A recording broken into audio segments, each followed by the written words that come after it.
But now I have the significant honor to award our Distinguished Service Award. The Distinguished Service Award is the highest honor awarded by the tax section.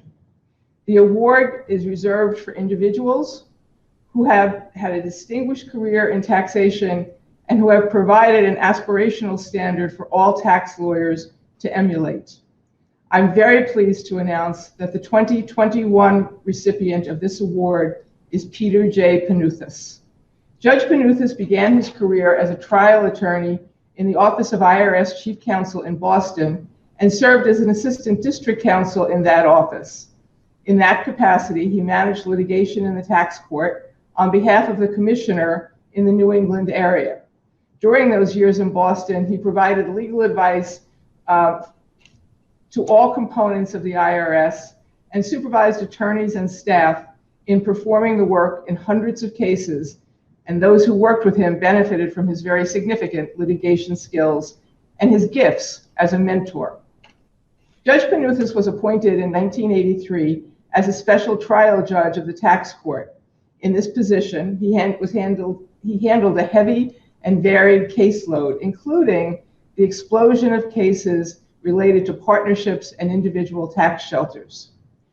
Included in more than 1,000 opinions that Judge Panuthos wrote since 1983, 18 are published, deciding many important procedural issues for parties in the tax court.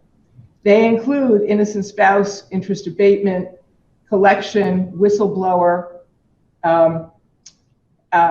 penalties and additions to tax and pleadings, and practice in tax deficiency cases.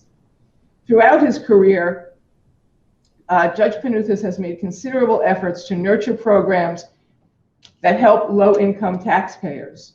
His efforts help bring about court policies such as rules and procedures that allow supervised students to take on representation of petitioners in tax court. In 1992, he was appointed by Chief Judge Lapsy Hamblin to serve as Chief Special Trial Judge, a position he served in for more than 25 years. In that capacity, he managed and oversaw the caseload of 16 other judges while he still maintained an active caseload of his own. Judge Panuthos also invited a tax section proposal that formed the basis for implementing a limited entry of appearance procedure. For further details about Judge Panuthos' life and career, I recommend that you read the biographical sketch written by former Chief Judge John O. Colvin and Chief Special Trial Judge Louis Carluzzo. The statement is available and can be found at the bottom of the page under session content for this.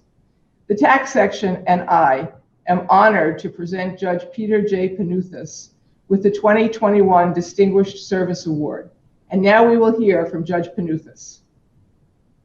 Thank you, Joan, and thank you to the American Bar Association tax section. I'm truly honored. This award for service comes at a precarious moment. We are all thinking about community, our national community, our families who became part of our community this year, our schools, our kids and our grandkids, and our community here as lawyers and judges. More than ever, we are depending upon our communities. The service we perform for each other is patent. The service we do for each other is like the kids' game, Jenga, where you make a tower and keep pulling out blocks and hope it doesn't fall down. We have kept pulling out pieces and pieces of our worlds. At times, it felt our communities might be teetering, but despite terrifying messages of self-interest, we are pulling through. We are tired, but wiser, and definitely grateful. We all like to get a good grade in service. We let this bizarre year unfold. We saw that we are not living in the world that we thought we were building. But as I watched the glue that kept the tower from crumbling, I thought about the law. It is this place, the site, where our ethics are institutionalized, where for me our ethics can be preserved, where the debates move inside. When people ask me, what do? I say I'm a lawyer and a judge. I say that I am a lawyer and a judge, not out of modesty. These roles are enmeshed and dependent upon each other. The phrase access to justice is only 50% about justice. Access to justice hinges on the word access. Access to education, access to vaccines, access to housing, access to justice. For 50 years, I've watched the legal profession, lawyers, judges, administrators, agency staff, widen and widen the notion of access. Often access is mundane. Like a web page for the U.S. tax court, access is a stuffer letter that's inside every notice of trial that tells a taxpayer how to find free legal advice. We figured it out in the blink of an eye how a low-income taxpayer could introduce evidence on Zoom when they might not even be able to pay an electric bill. The very design of the United States Tax Court that takes justice to 74 cities in the United States. When we were in law school, we presumed justice existed. It was a given. Our professors taught us the law and how to think like lawyers. They taught us how to write and win arguments. But access to justice was not in my copy of Black's Law Dictionary. For almost 40 years, I watched this concept of ethics, of fairness, of decency seep into the philosophy and practice of the American Bar Association tax section and into the philosophy and practice of the United States Tax Court. It has seeped into the curriculum of law schools and even into the requirements of law schools. It has seeped into the very way law is taught. Most law schools require clinical training. In 1985, soon after I came to the court, the annual tax section meeting was held in the bottom trenches of the hotel. That year, I was invited by Janet Spagans, the director of the tax clinic at American University Law School, to speak at a satellite meeting about tax clinics and low-income taxpayers.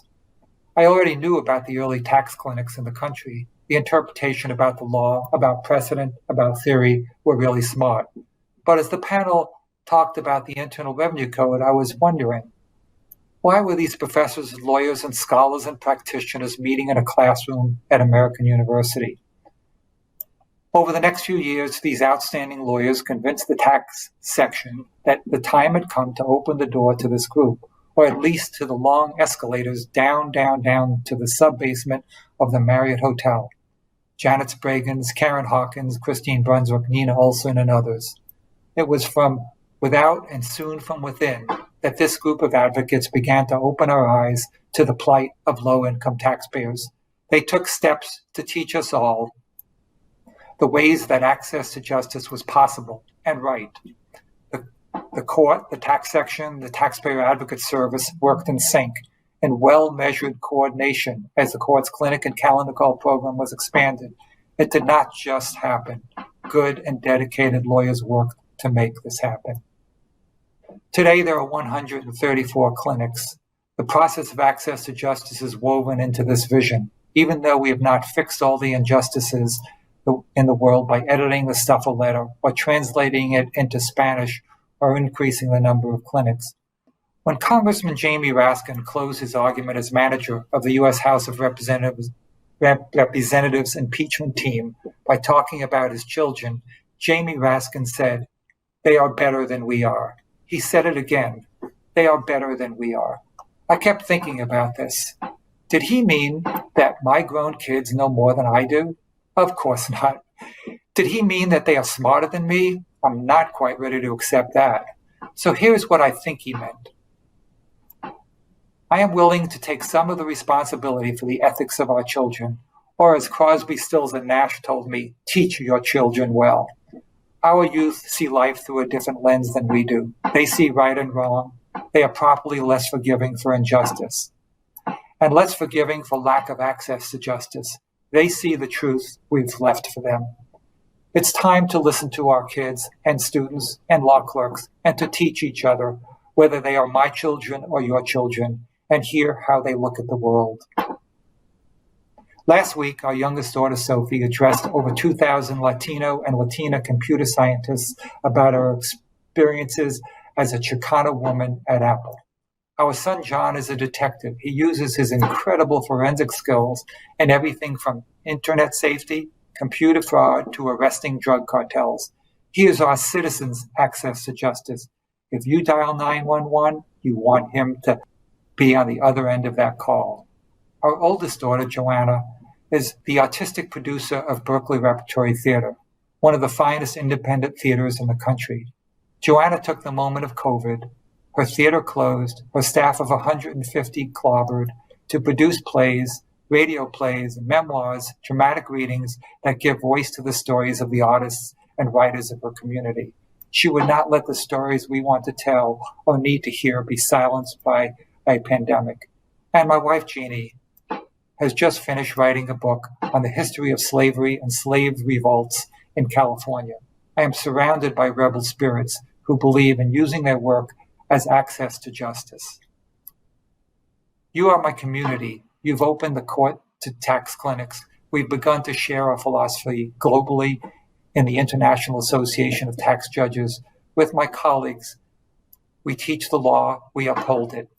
I teach tax law and litigation at the University of District of Columbia Law School, which admits students committed to public interest law, and to JD and LLM students at Georgetown Law School. Maybe I proselytize to them as well.